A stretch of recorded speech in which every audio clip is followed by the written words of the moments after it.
Hey everyone, welcome to Plants and Politics. I have an update to share about one of Trump's capital terrorists. It's time for an episode of Where Are They Now? Matthew Bledsoe was arrested.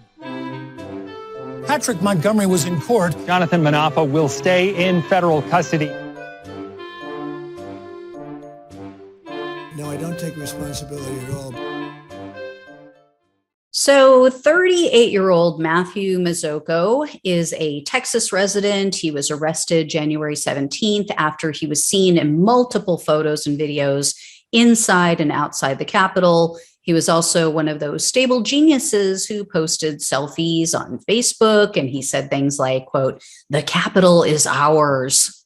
So now to his credit, while Mazzocco was in the building, he was heard telling people not to break or steal anything. He was also heard on camera, on video, predicting the consequences of his actions. Mazzocco was heard saying, quote, "We're all probably going to get in trouble for what we're doing." And he was right. Shortly after January 6th, even though he tried to remove his incriminating social media posts and hide his involvement, it was too late. Word spread and Mazzocco was fired from his job as a loan officer. However, because he didn't break anything, he didn't harm anyone, he didn't, commit any acts of violence that day, it was looking like Mazzocco would receive just the typical slap on the wrist with only probation as a punishment. He was charged with those 4 basic misdemeanors that we've seen in now hundreds of these cases. And the prosecutor was asking for only 3 months of home confinement after Mazzocco had recently accepted their plea deal, and he admitted to parading or demonstrating in a Capitol building. So appearing before the court virtually, Mazzocco said, quote, "I am truly sorry for my actions that day. It has truly taken a toll on me. I'm not just saying that because I want to get off. I know I made a big mistake. I want to apologize to the country, to you, and to the police officers. I'm just very sorry." You notice there, he said it took a toll on him.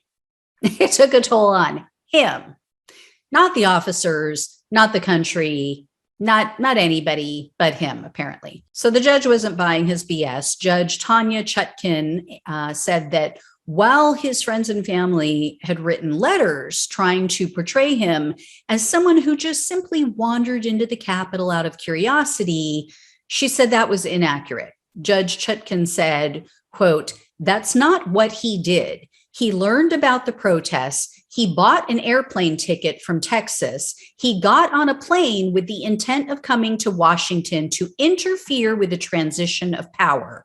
And that's what he did."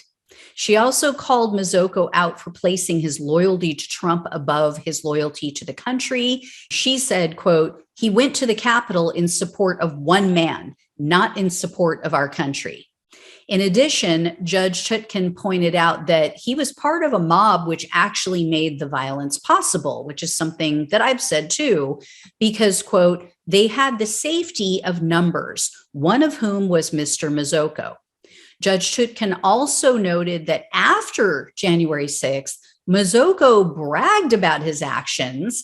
Then he denied that there was even a riot. And then ultimately, he blamed Antifa for the violence. So that just cracks me up because it's like there was no riot.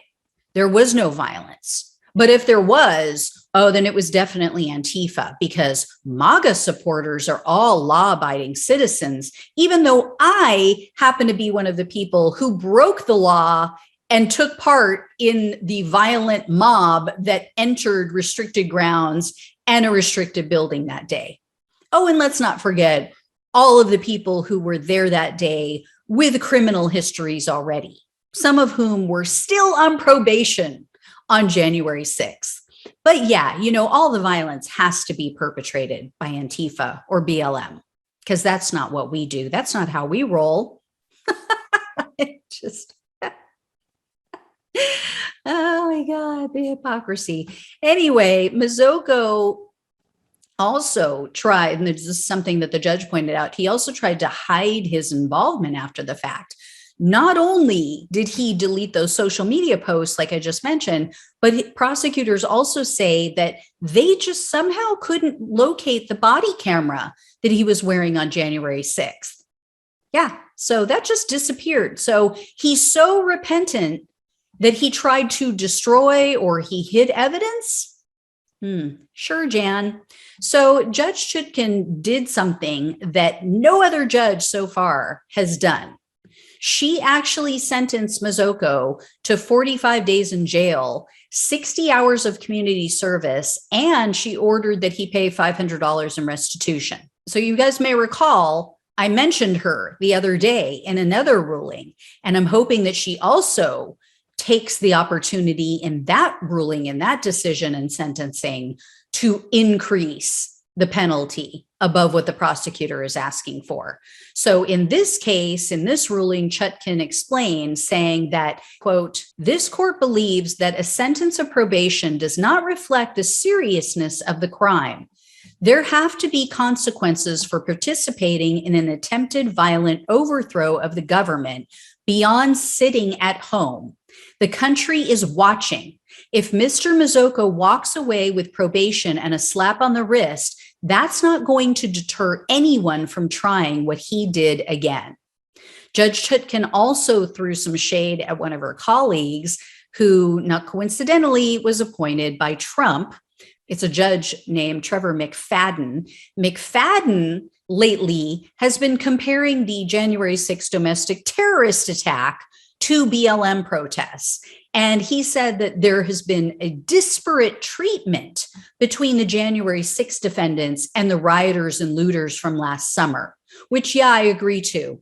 The people from last summer who didn't even do anything wrong were treated much worse. Chutkan didn't mention this judge by name, but it was very obvious who she was slamming. She said, quote, "Some have compared what took place on January 6th with other protests that took place throughout the country through the past year and have suggested that the Capitol rioters are being treated unfairly. I flatly disagree. What happened was nothing less than a violent mob trying to prevent the orderly, peaceful transfer of power as part of an election. That mob was trying to overthrow the government. That is no mere protest." Chutkan also mentioned how Black Lives Matter protesters differed from the January 6th protesters due to the fact that one of them is protesting racial injustice and the other was a protest for one man whose claims of election fraud, by the way, have already been discredited, which is exactly what I've been saying. One is something that actually exists, that actually happens in this country, which is the murder of innocent and often unarmed Black people. The other is a domestic terrorist attack that occurred because of a fairy tale perpetrated by a lifelong con man. You know who else fell for Donald Trump's lies, guys? Every wife he's ever had and everyone who's ever done work for him, and he promised to pay them. That's his track record. That's who he is. But yeah, let's believe him. Let's go protest. Let's go throw away our futures for him.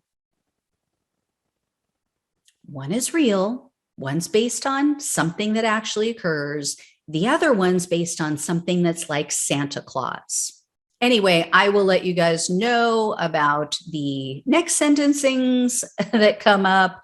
Hopefully everybody from now on goes before this Judge Chutkan because I like what she has to say. Anyway, I'll keep you posted. As always, thanks so much for watching and listening. Please like, share, and subscribe. Take care, and I'll talk with you soon.